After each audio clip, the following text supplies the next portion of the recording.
നമുക്കൊരു ഇതിലോട്ട് നമ്മുടെ ശ്രദ്ധയെ തിരിക്കാം.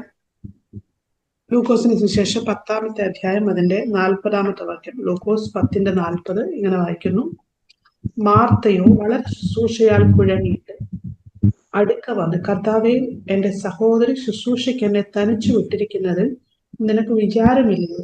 എന്നെ സഹായിപ്പാൻ അവളോട് കൽപ്പിച്ചാലും എന്ന് പറഞ്ഞു. നമുക്കെല്ലാം വളരെ സുപരിചിതമായ ഒരു വേദഭാഗമാണ് വായിച്ചിട്ടുള്ളത്. പലപ്പോഴും മാർത്തയെ പോലെ മറിയെ പോലെയൊക്കെ ജീവിതത്തിന്റെ പല സാഹചര്യങ്ങളിൽ നമ്മളൊക്കെയുമായി തീരാറുണ്ട്. മോസ്റ്റ് ഓഫ് അസ്, പ്രത്യേകിച്ച് പറയുകയാണെങ്കിൽ മാർത്തയെ പോലെ ജീവിതത്തിന്റെ പല സാഹചര്യങ്ങളിൽ പല സമയങ്ങളിൽ നമ്മളായി തീർന്നിട്ടുണ്ട്, തീരാൻ സാധ്യതയുമുണ്ട്. പലപ്പോഴും നമ്മൾ ജഡ്ജ് ചെയ്യുന്ന ഒരു വ്യക്തിയാണ് ഇവിടെ സത്യത്തിൽ മാർത്തി എന്ന് പറയുന്നത്. എന്നാൽ സത്യം നമ്മൾ മനസ്സിലാക്കണം, ഞാൻ ഓർപ്പിച്ചതുപോലെ ഈ മാർത്തയെ പോലെയാണ് പലപ്പോഴും പലരും ജീവിതത്തിന്റെ പല സമയങ്ങളിൽ നമ്മളായിരിക്കുന്നത്. സ്തോത്രം. എന്നാൽ കർത്താവ് എന്തുകൊണ്ട് മാർത്തയെ അവിടെ വിലക്കി, അല്ലെങ്കിൽ കർത്താവ് ആ വിഷയത്തെ എങ്ങനെ ഡീല് ചെയ്തു എന്നതിനെ കുറിച്ചുള്ള ഒരു ചിന്ത ഈ പകൽക്കാലം അറിഞ്ഞ ദിവസത്തിന് പ്രാർത്ഥിക്കാനായിട്ട് താല്പര്യപ്പെടുകയാണ്. നമുക്കറിയാം, മാർത്തയും മറിയൊക്കെ വളരെ സന്തോഷത്തോടെ കർത്താവിനെ ആ ഭവനത്തിലോട്ട് അവര് റിസീവ് ചെയ്തു. അവര് വളരെ സന്തോഷമാണ് യേശു കർത്താവ് ആ ഭവനത്തിൽ കടന്നു വരുന്നത്. അവർക്ക് വളരെയധികം സന്തോഷമുള്ള കാര്യങ്ങൾ. അതുകൊണ്ട് തന്നെ വളരെ ഉത്സാഹത്തോടെ, വളരെ ആതിഥ്യ മര്യാദയോടെ കർത്താവിനെ അവർ റിസീവ് ചെയ്തു. അതിനുശേഷം സംഭവിച്ച കാര്യങ്ങളിലോട്ടാണ് നമ്മൾ കടക്കുന്നത്. എന്നാൽ മറിയ ചെയ്തത്, മറിയ നേരെ പോയിരുന്ന് കർത്താവിന്റെ അടുത്തിരുന്ന് കർത്താവിന്റെ മുഖത്ത് നിന്ന് ദൈവം അവിടുന്ന് പറയുന്ന വചനങ്ങളെ കേൾക്കാൻ വളരെ താല്പര്യത്തോടെ അവിടെ പോയിരുന്നു. മറിയ കാണിച്ചതും മാർത്ത കാണിച്ചതിലും ഒട്ടും തെറ്റെന്ന് നമുക്ക് പറയാനില്ല. കാരണം ഒരാൾ ഭവനത്തിൽ കടന്നു വരുമ്പോൾ അവരെ ശുശ്രൂഷിക്കേണ്ടത് അത് വലിയൊരു കാര്യമാണ്. വലിയൊരു കാര്യമാണ്. അവർക്ക് ഗ്ലാസ് വെള്ളം കൊടുക്കുക, അല്ലെങ്കിൽ ശുശ്രൂഷിക്കുക, അവർക്ക് നല്ല ടേസ്റ്റി ആയിട്ട് ഫുഡ് ഉണ്ടാക്കി കൊടുക്കുക. അതൊക്കെ വലിയ ശുശ്രൂഷയുടെ ആ വ്യക്തിയോട് നമ്മൾ കാണിക്കുന്ന ഒരു സ്നേഹവും ബഹുമാനവും ഒക്കെയാണ്.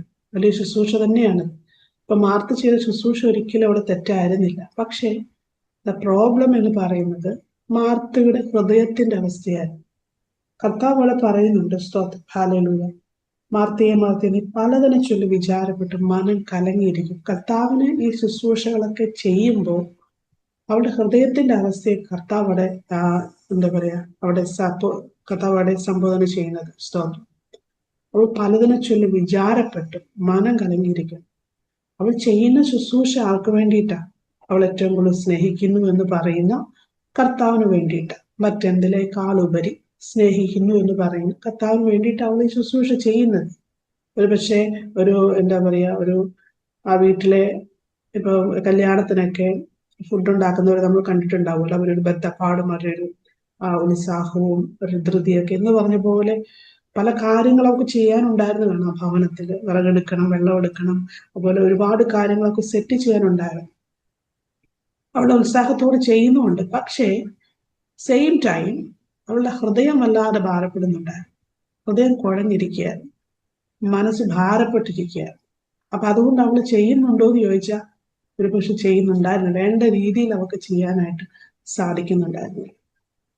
നാം മനസ്സിലാക്കേണ്ട ഒരു കാര്യം, ഒരു ഭാഗത്ത് നാം കർത്താവിനെ സ്നേഹിക്കുന്നു നമ്മളായിരിക്കുന്നത്, കർത്താവ് നമ്മൾ മീറ്റിങ്ങിൽ പങ്കെടുക്കുന്നത്, അല്ലെങ്കിൽ പ്രാർത്ഥിക്കുന്നത് ഒരുപക്ഷെ നമ്മൾ ദൈവത്തോട് സ്നേഹം കൊണ്ടായിരിക്കാം. പക്ഷെ സ്നേഹിക്കുമ്പോൾ തന്നെ ഹൃദയത്തിൽ ഒത്തിരി വിഷയങ്ങളെ ഓർത്ത് ഭാരപ്പെട്ട് കലങ്ങി, നാളത്തെ ആ ഈ ബില്ലിനെ ഓർത്ത്, അല്ലെങ്കിൽ പല കാര്യങ്ങളെ ഓർത്ത് നമ്മൾ ടെൻഷൻ അടിച്ചുകൊണ്ട് നമ്മൾ കർത്താവിനെ സ്നേഹിക്കുന്നു എന്ന് പറയുന്നതിൽ ഒരു കാര്യവും ഇല്ല എന്നാണ് വചനം നമ്മളോട് പറയുന്നത്. ഈ വേദഭാഗം നമ്മൾ വ്യക്തമാക്കി മനസ്സിലാക്കി തരും.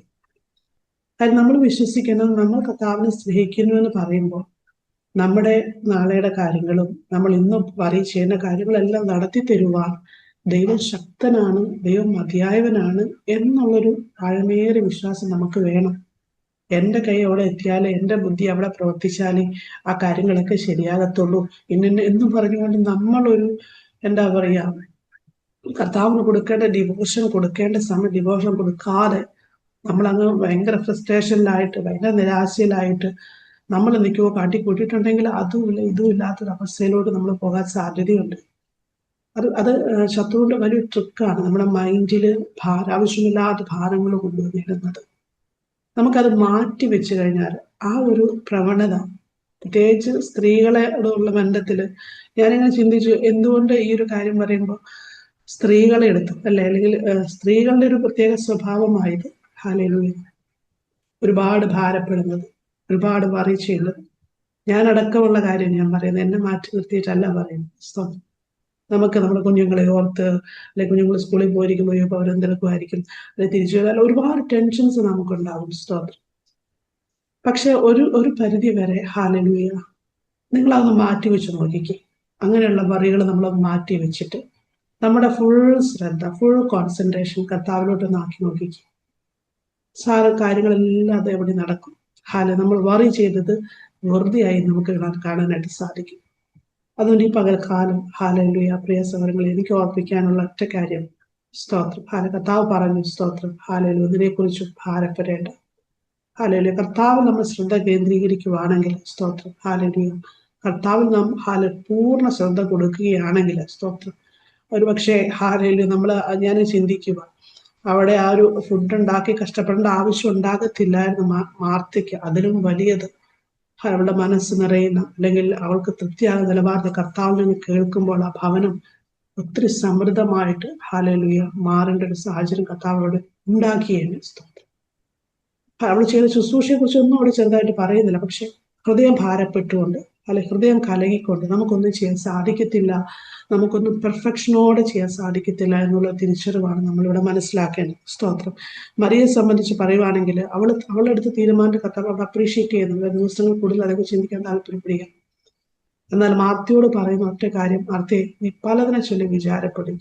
ഈ പകൽക്കാലം അങ്ങനെയൊക്കെ നമ്മുടെ മൈൻഡിൽ പല കാര്യങ്ങൾ ഓടുന്നുണ്ടെങ്കിൽ അതെല്ലാം ഒന്ന് സ്റ്റോപ്പ് ചെയ്തിട്ട് ആ ഫോക്കസ് കർത്താവിന് മാത്രമാക്കുക.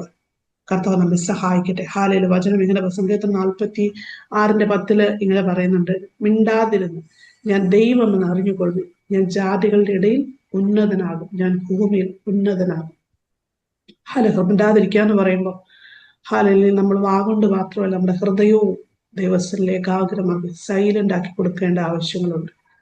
അങ്ങനെ ചെയ്യുമ്പോൾ സ്തോത്രം, ദൈവം ആരാണെന്ന് കർത്താവ് നമ്മെ അറിയിക്കാനിടയായിത്തീരും. സ്തോത്രം. നമ്മൾ വെറുതെ ഭാരപ്പെടുന്നത് നിർത്തിയിട്ട് ദൈവത്തിന് കൊടുക്കേണ്ട ഡിവോഷനെ കൊടുക്കുക, ദൈവത്തിന് കൊടുക്കേണ്ട ശ്രദ്ധയെ കൊടുക്കുവാൻ, അറ്റൻഷനെ കൊടുക്കുവാൻ, നമ്മുടെ സമയത്തെ കൊടുക്കുവാൻ, കർത്താവിന്റെ സന്നിധിയിലൊന്ന് പോയിരിക്കുവാൻ, കർത്താവിൽ നിന്ന് കേൾക്കണമെന്നുള്ള ഒരു വലിയ ആഗ്രഹത്തോടെ ദിവസത്തിൽ ഇരിക്കുവാൻ നമ്മൾ ഒരുക്കമാണെങ്കിൽ തീർച്ചയായും കർത്താവ് നമ്മുടെ ലൈഫിൽ അങ്ങനെ പ്രവർത്തിക്കും.